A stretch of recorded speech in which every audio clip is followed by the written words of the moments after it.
Hey there, it's time once again to unwind and, get things all nice and cozy for another episode of the Dutcher Snedeker podcast.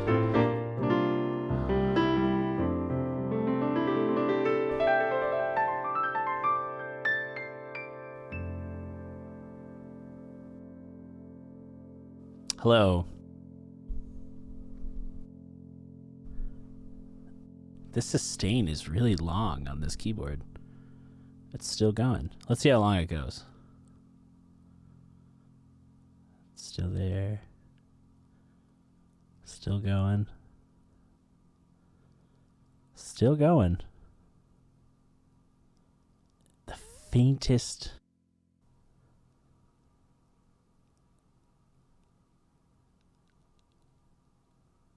so faint. Wow. So before we get into, it's an improvised podcast. So before we get into whatever is going to happen next, I wanted to take a second and recognize National Piano Day. At the time of the taping, it was yesterday. Normally I would tape my podcasts on Monday. But there's a new change in my weekly schedule with one of the groups I play in. Normal mode was meeting on Wednesdays, and now we're meeting on Mondays to do things. It might be rehearsal, it might be writing, it might be recording, all that kind of stuff. So that happened yesterday. But National Piano Day got me thinking about how long the piano's been in my life. I probably said it on other episodes, but I mean, other than being alive, having family and friends, piano's been there longer than school even. Because I was first noodling. It might have been in preschool. But the idea of being in a school environment like that, I only just got out of being in a school environment in 2018. And that was, 2 years of preschool, K through 12, 4 years of an undergrad in music, a year off in working for a high school in the choir department, and then 2 years of grad school. So all that time I was playing, noodling on instruments. I was taking formal lessons when I started when I was 8. The first paid gig I remember getting was my dad's coworker at the time was getting remarried, and they needed someone to play some ceremony music. So I accompanied my dad, who can play violin, and we played some music. And I think I got $100. I was in 5th grade. I cannot say what I spent it on. Probably dumb stuff. Probably like Yu-Gi-Oh cards or something, or candy or food. I don't know, something. Or a video game. Might have been video game territory. But first group, first gigging out of school group was in high school. The Interruptions, a jazz combo of people who played together in the city high school jazz band. And we would get together at our drummer's house to rehearse. We'd play some gigs around town, here and there. A lot of the people that were in that band continue to keep music in their life at some capacity, whether it's, playing for personal enjoyment with others or, using it as a way to, share in memories and music making. And then, Grand Valley, Western Michigan University, studying piano there. It's crazy.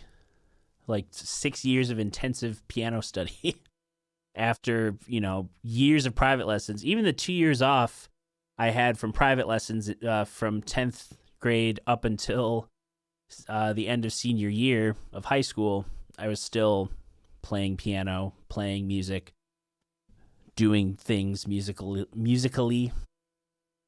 But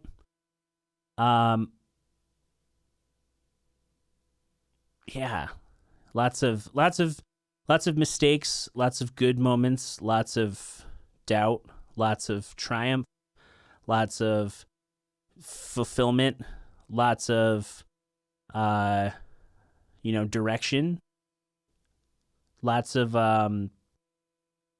catharsis, lots of music making with others, lots of piano motivating myself, motivating other people around me, motivating the type of work I do.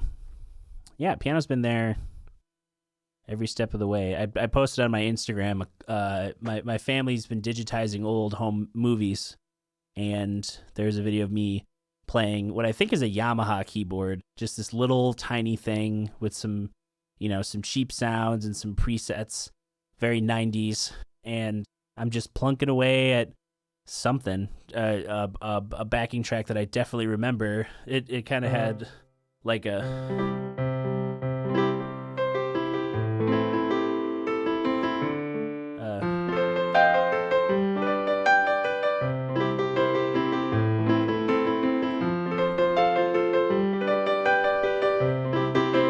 and it was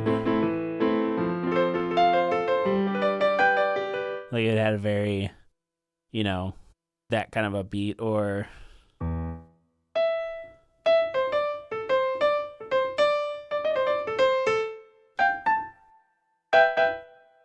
uh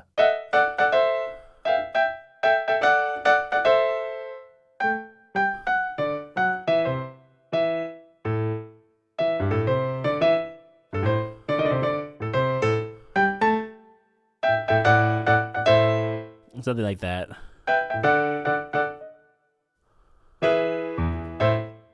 Very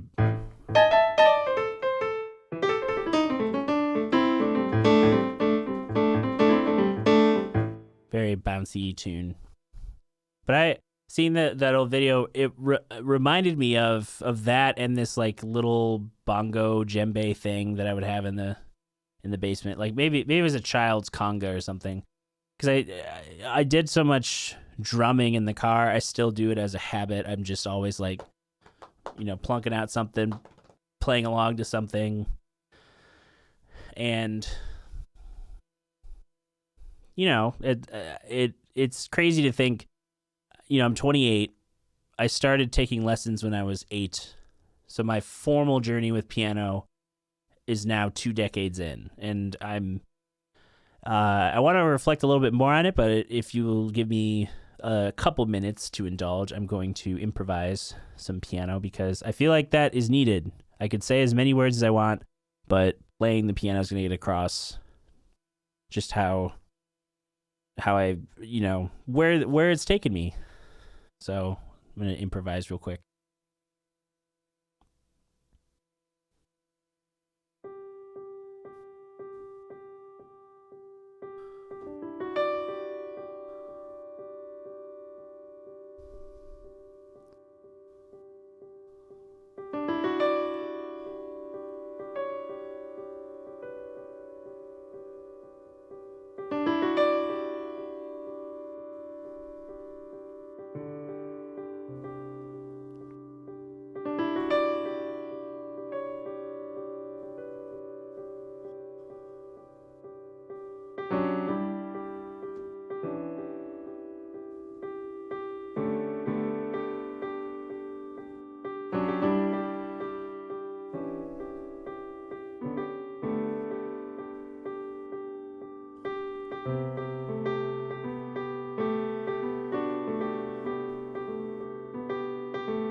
So yeah, the piano, it's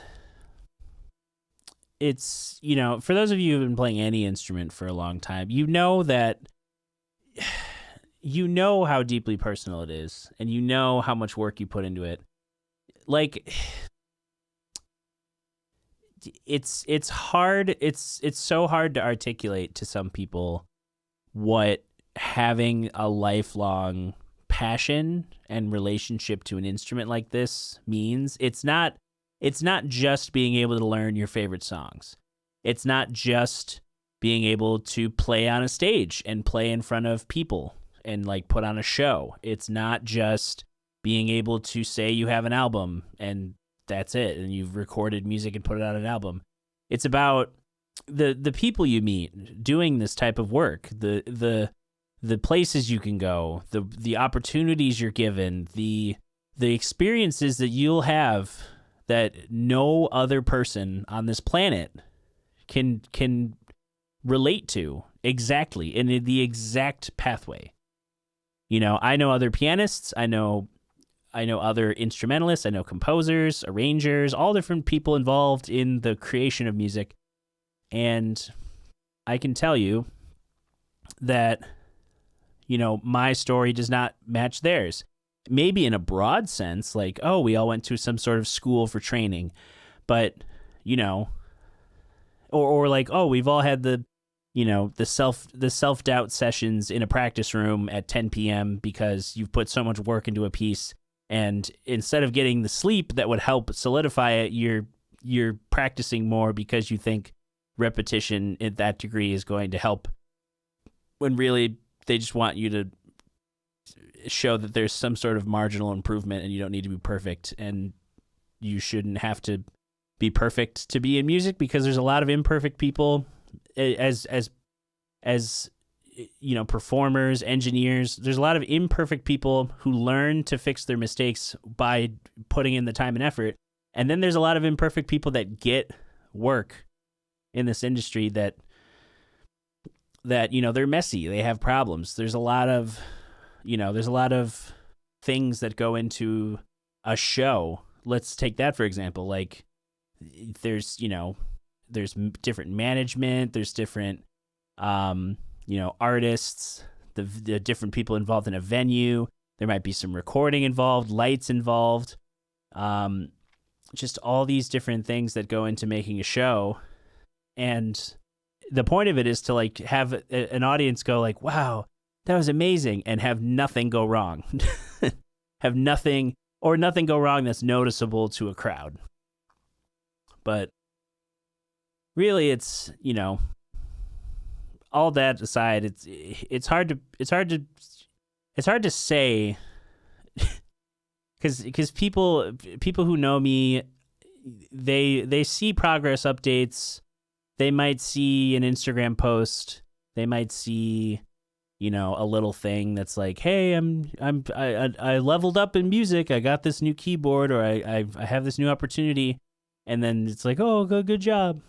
But there's the close few that know just how much day-to-day work I put in to all parts of the business.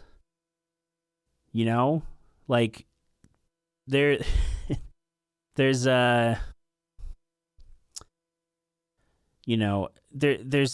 so much that goes into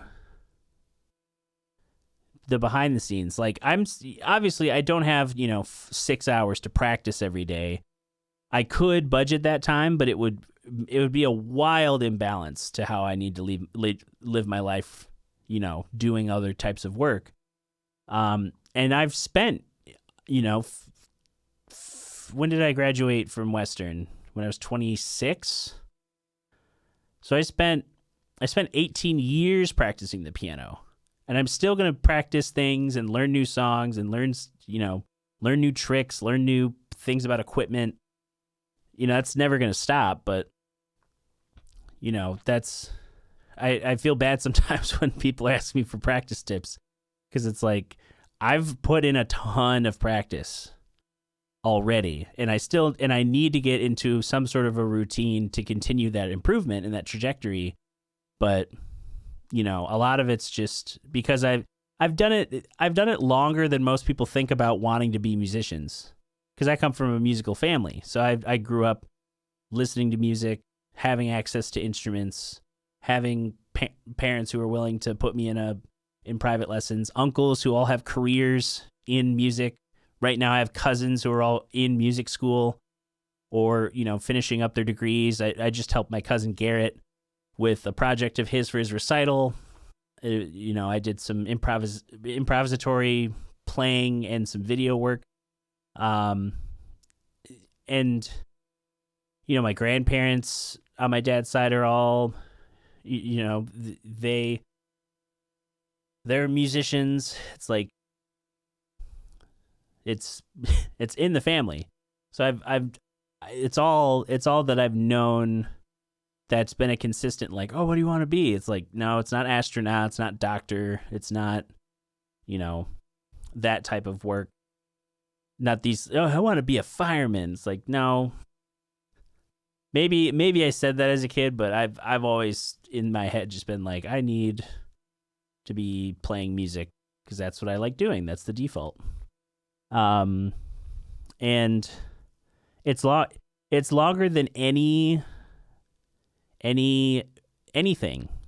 Like I mentioned earlier, it's like, think of every party you've been to, everything you've put together, every little bit and piece you've puzzled together about, I don't know, whatever you're up to in life.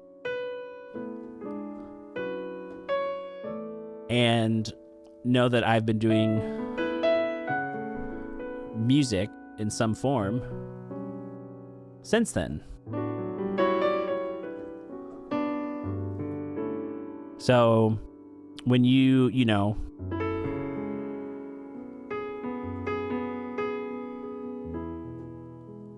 when you've changed careers, when you've navigated to a new space, I'm still doing music. When you went to school for that degree and you were kind of pressured into it and you feel like, oh, I need to follow my passion, I've been doing music. Again, that's out of your control. That's more pressure than a decision. I'm just saying, like, think of every relationship you've been in. You're like, oh, I've been with this girl for 6 years. Nope. I've been with the piano. Oh, I went to this rager and got destroyed, and oh man, I couldn't even get up the next morning. Nope. I was probably, hanging out with a couple extra friends, or I was in music building practicing, or I was decompressing because the environment of a music school can be a little taxing. You're surrounded by people who are all, being a little blend of friend, competition, you wanna perform to your best thing, and practice rooms are often where people, they're trying to work out their mistakes, but they're also trying not to seem like they don't want to seem human. So you hear, like, you pass by the practice room and it's like, oh, they sound amazing. Like, what am I doing? So you go and you practice even more. And this constant cycle of working. But then you get to reap the benefits, and you get to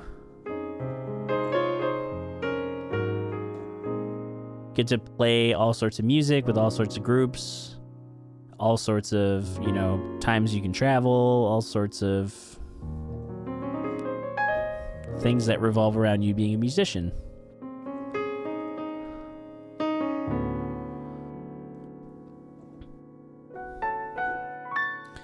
And, that's something I wouldn't change for sure. It's funny because I was going to talk about something else. I had another prompt idea in my head, but I think this moment's a good time to reflect on, just what the piano's not just meant to me as a, this give and take of like, all right, I put hours learning how to play a thing. I play the thing. I get a little notch off of like, oh, I didn't know I liked this, and now I want to do another one of these, or I did that thing. Like, I don't know, like playing symphony related things. I've done that. I've played very cool contemporary music, contemporary classical music, jazz, weird funk, rock. Dipping my toes into the metal world with keys, but also using my music knowledge and facility on this instrument to pick up a little guitar. Like, people don't think, unless you've gone through music school, people don't appreciate how much music knowledge you get just from the piano. It's very tactile with like, here's how you learn theory: major, minor, diminished, and then you just start deviating. Major 7 with a sharp 5, minor major 7 with a sharp 5.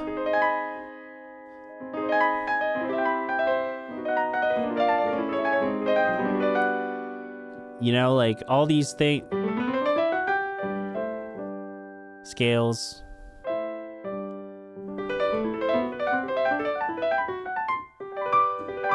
Learning different parts of the scale.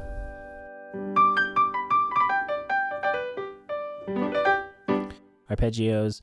I mean, all these different things, even just like theory, understanding voice, like a suspension. Easy to plunk out on a keyboard.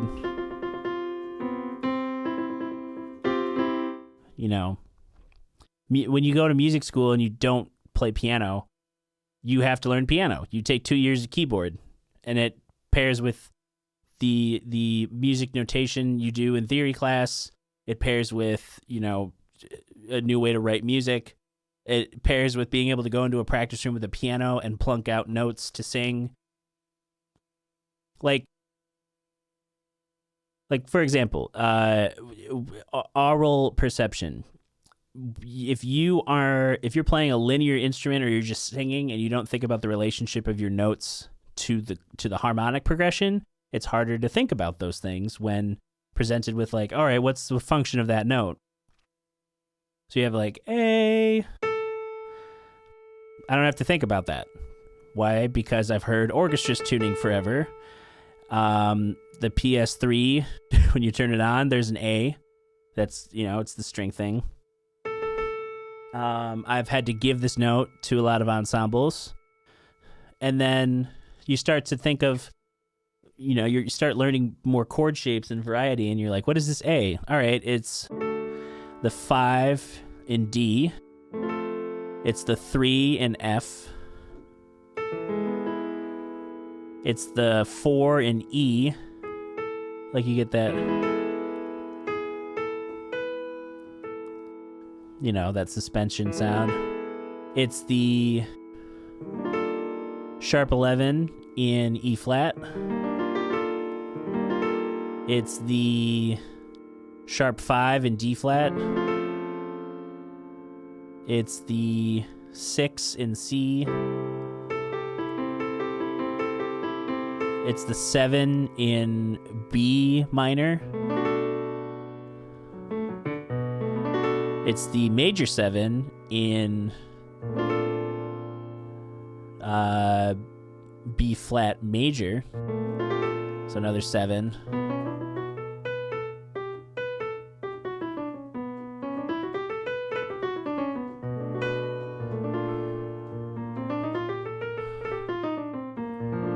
It's the 1 in A minor or major. It's the flat 9 in A flat. You can make these kind of crunchy dominant chords. It's the 9 in G.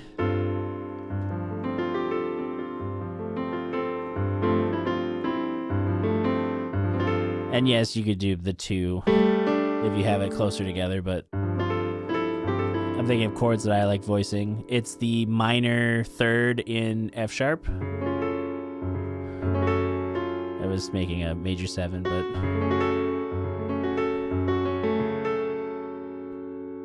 you know, like you don't have to think a lot about it.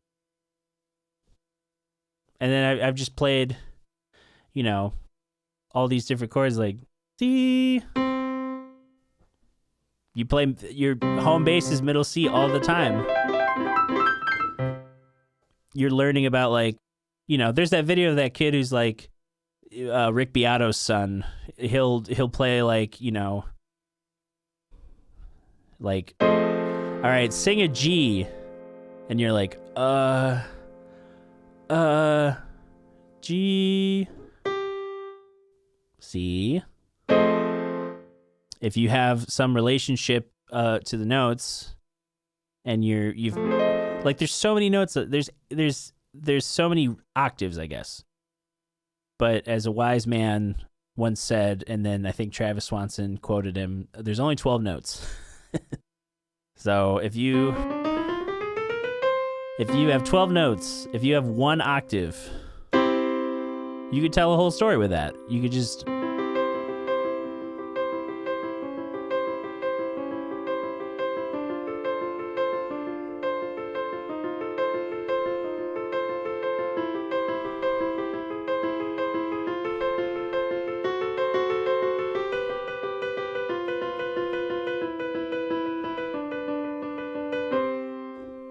didn't leave the octave, and I just used motion and some bass leading, voice leading.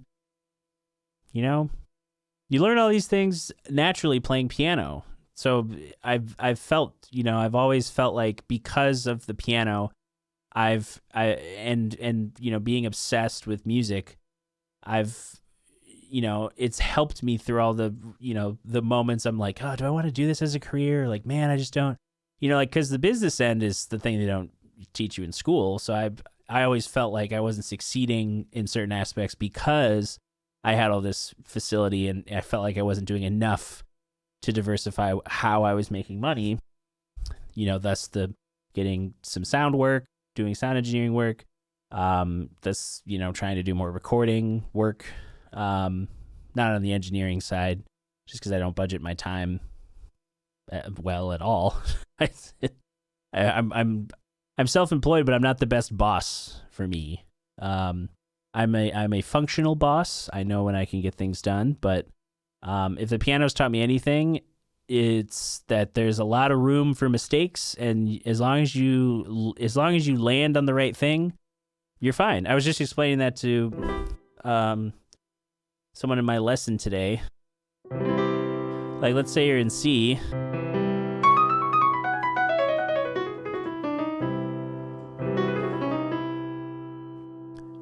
All right, we went to E major.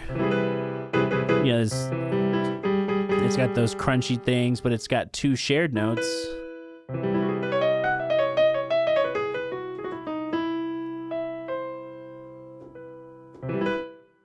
As long as you resolve, it still sounds weird out of context, but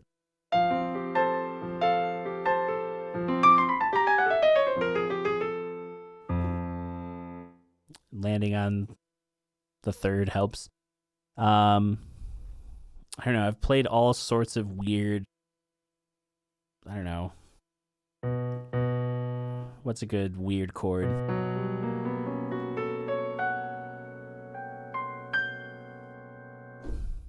It's a weird chord. Or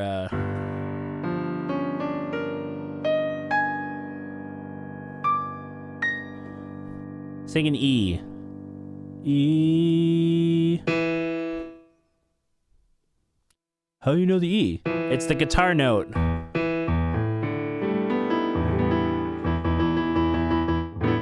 You just learn through playing music all these relationships. Orchestra note, high school band, wind ensemble tuning note, middle C, step above middle C, guitar note.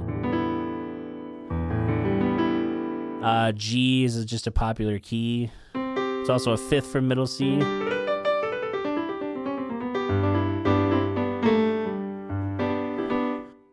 So I don't know.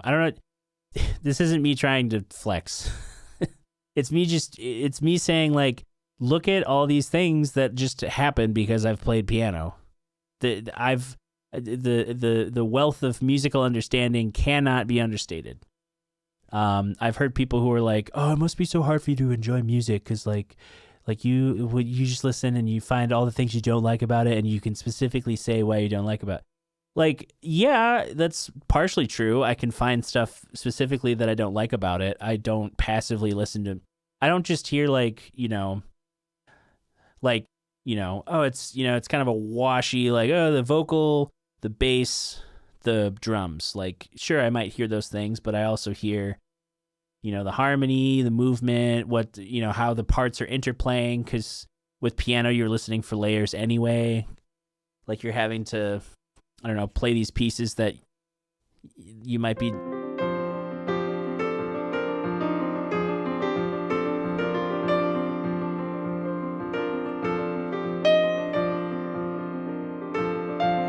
That's a bad example, but like where you're having to emphasize different parts of a chord, listening for the melody within the texture. But on the flip side, it helps me appreciate music even more. For example, I loved Leave the Door Open because I love Anderson .Paak's music, and I am a fan of Bruno Mars's music when I have to play a cover set because his is at least, upbeat and funky. Oh, wait.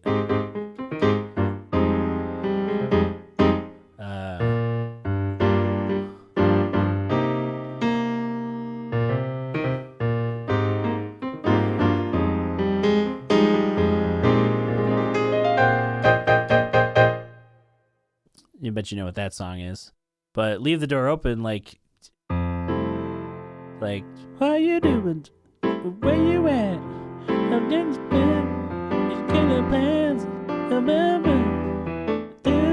don't know any of the words.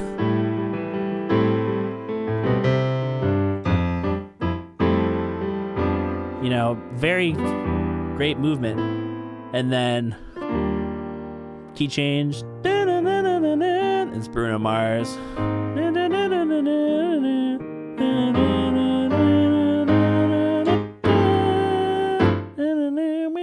And then it repeats.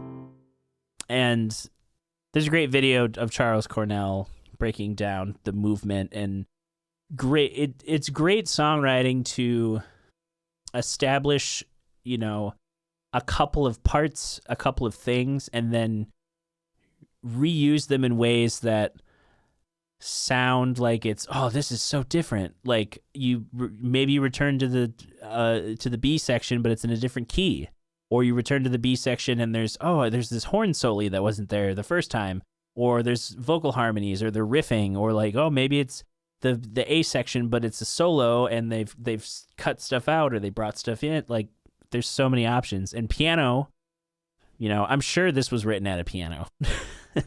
It just feels like, a very piano tune.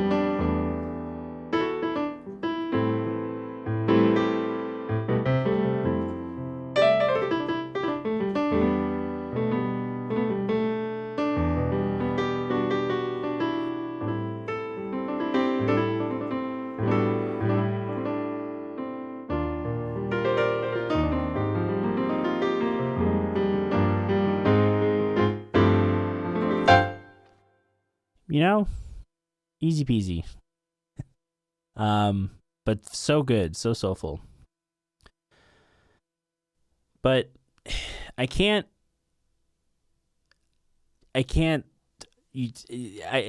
like I've made it as plainly clear as possible. I cannot overstate. Let's just say I can't say enough of how having a relationship with piano has impacted me as a person, has impacted the world around me, has given me this sense of, it's been the undoing of just the pure people pleaser and being like, you know what, I have as proficient of control of an instrument, I should be able to have control over my schedule, my surroundings, my life. So I'm always so, you know, so glad to like have this at my fingertips. Like, sure, I'm not going to take every gig. I'm not going to be on every recording. I'm going to work as hard as I can doing other stuff surrounding the playing of the piano, but that's where it's been for over 20 years. And I don't know. It's hard. It's so hard. It's so, like, I don't want to sound mean, but it's so hard to articulate that feeling of like something that you've had like through so many critical years of development, like, you know, social interactions in elementary and like puberty, you know, the high school drama, the college fears and successes, the graduate school extreme fears and successes, like being in a job area, like, I don't know, it's like just to have that as the through line is crazy, because so many people have like the through line is like their personality. Let's say that, like they grow as a person, they change, they adapt, they learn, like we all do. But maybe they got their first job at Taco Bell, and now now that they're done with high school, okay, let's, you know, we'll get a job on campus. You know, I don't want to be in food service. I'm working towards this degree. Let's find an internship, or let's find a job in the field that I can get some entry-level work in. All right, let's, you know, build a career off of that, work that for 10 years. Okay, maybe I wanted an adjustment, or 5 years, maybe not even 10 years. Like, the jobs change so more frequently nowadays. Back then, it was like, you were pretty much like, hey, you want to work here and make a decent pay and, you know, provide for your family? Yeah. And you want an affordable house? Cool. That was like suburbia. It was just like, it's like people had jobs apparently, and there's just this cookie cutter, like the wife stays home and the man goes out and makes the money, and there's Billy going down by the creek, and Sally is playing with the dolls in the neighbor's yard in the safety of an enclosed space. Like, you know, all these dumb advertisement things. But you know, I've always been drawn to this instrument. I've been drawn to people in and around the music industry, learning more about it, learning what I like, what I don't like, who I want to work with, what types of people I want to work with, how I want to work with myself, like just being self-employed. I don't know, but it's all thanks to the piano. It's all thanks to this instrument.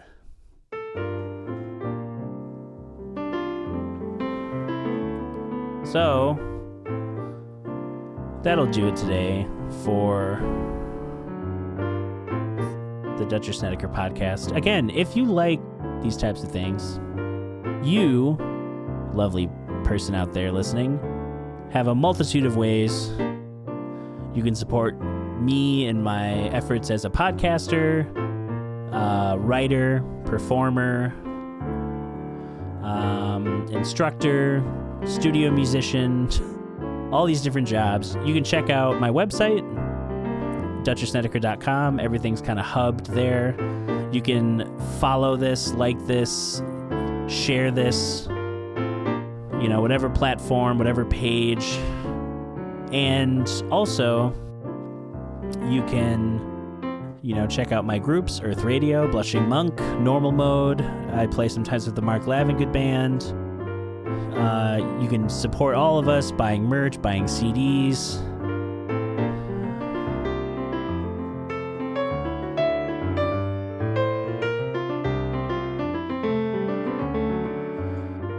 So, I don't know. Whatever you want to do to support. Just, if you feel like supporting, every little bit helps. I just appreciate your time overall, checking this out and enjoying it. And find something that inspires you to keep going. Like, towards a creative field, rather. Keep going towards a creative field. Because you never know what you're going to find that's going to influence your life or influence those around you. So, thanks again. And I think we can call that an episode.